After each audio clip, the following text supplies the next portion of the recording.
करते हैं मेरी सर्टिफाइड कॉपीज़ का एनालिसिस। जैसे कि आप देख सकते हैं कि I have score 99.5 out of 100। तो मेरी एक छोटी सी गलती हो गई थी जो कि मैं इस वीडियो में दिखाऊंगा। सो पूरी वीडियो ज़रूर देखना। तो सबसे पहले मैं ये बता देता हूँ आपको कि आपको थ्योरी क्वेश्चंस जो हैं वो कैसे करने हैं, क्योंकि उसमें मेरे को पूरे 20 आउट ऑफ 20 मिले हैं। तो सबसे पहले ट्रू फॉल्स की बात करते हैं। तो ट्रू फॉल्स में आप देख सकते हो कि मैंने क्या किया है, टेबुलर फॉर्मेट को यूज़ नहीं किया है। मैंने पैराग्राफ फॉर्मेट में ही पूरे ट्रू फॉल्स एंड देन उनके रीज़न लिखे हैं। एज सच मुझे लगा नहीं वो इम्पॉर्टेंट है। क्योंकि मेरा टाइम उसमें जा सकता था। मुझे शुरुआत में नहीं पता था कि मेरा पेपर पूरा हो पाएगा या नहीं हो पाएगा।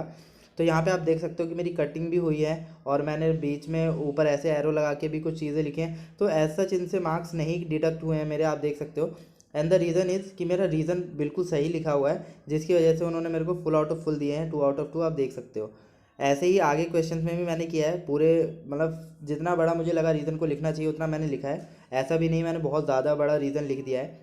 तो इस तरीके से मैंने पूरे अपने ट्रू फॉल्स में 12 आउट ऑफ 12 स्कोर किया है। आप चाहें तो दोबारा से देख सकते हो। और इसमें मैंने जो मेरे को इंपॉर्टेंट पॉइंट लगे उनको मैंने अंडरलाइन भी कर दिया है।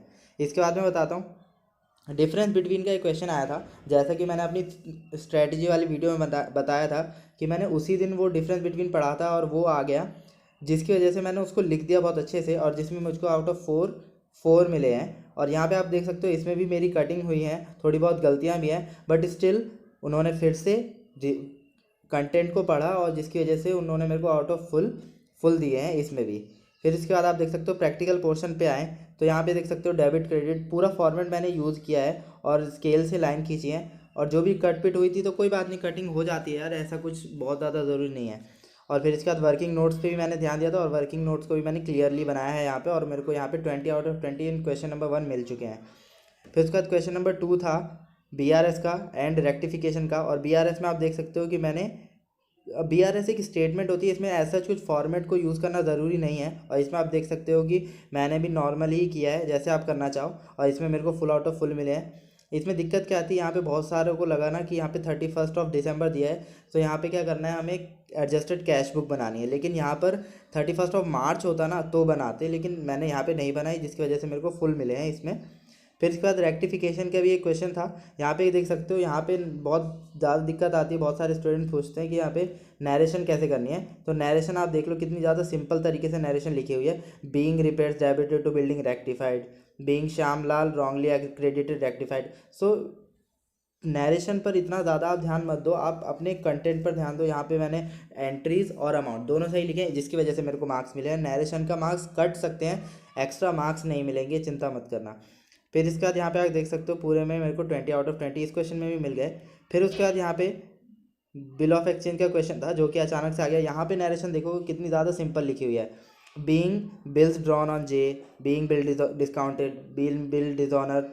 सिंपल, बहुत सिंपल नरेशन में लिख के आता था पेपर में, और इसकी वजह से मेरे को इसमें ज़्यादा टाइम वेस्ट नहीं करना पड़ा, और मेरे को इसमें भी मिले हैं 15 आउट ऑफ 15। ठीक है।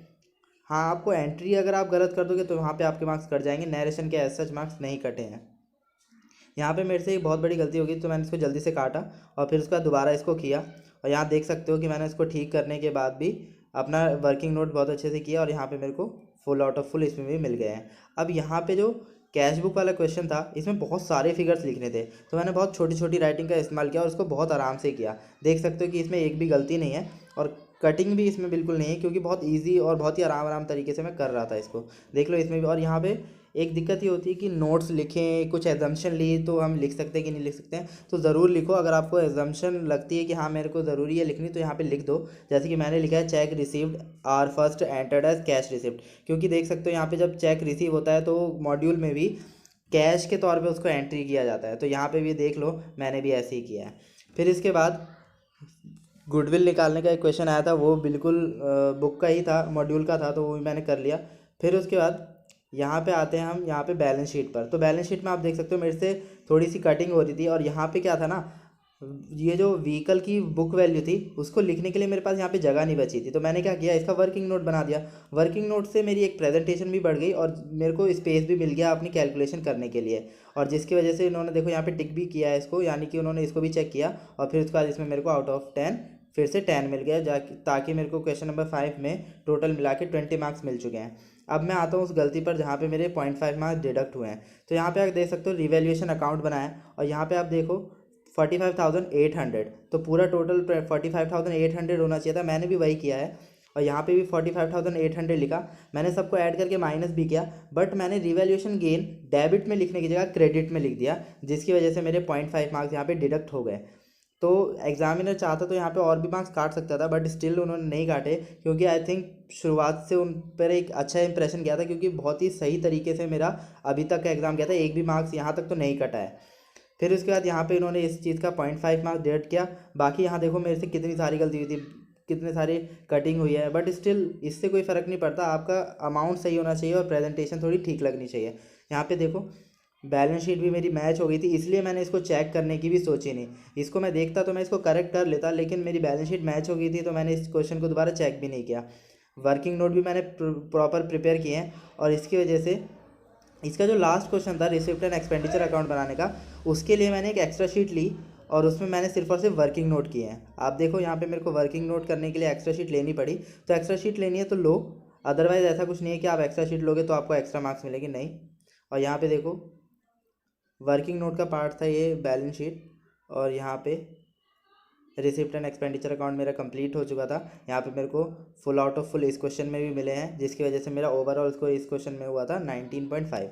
और अगर मैं ओवरऑल स्कोर की बात करूँ, जैसे कि यहाँ पर लास्ट में आप देख सकते हो कंपलसरी में 20/20, फिर 20/20, and then 19.5 and then again 20। So overall 99.5 marks मेरे को मिले हैं। अगर आपको इस वीडियो में कुछ भी लगता है, मेरे को और भी कुछ पूछने की ज़रूरत है, आप कमेंट सेक्शन में ज़रूर पूछ लेना, मैं ज़रूर रिप्लाई करने की कोशिश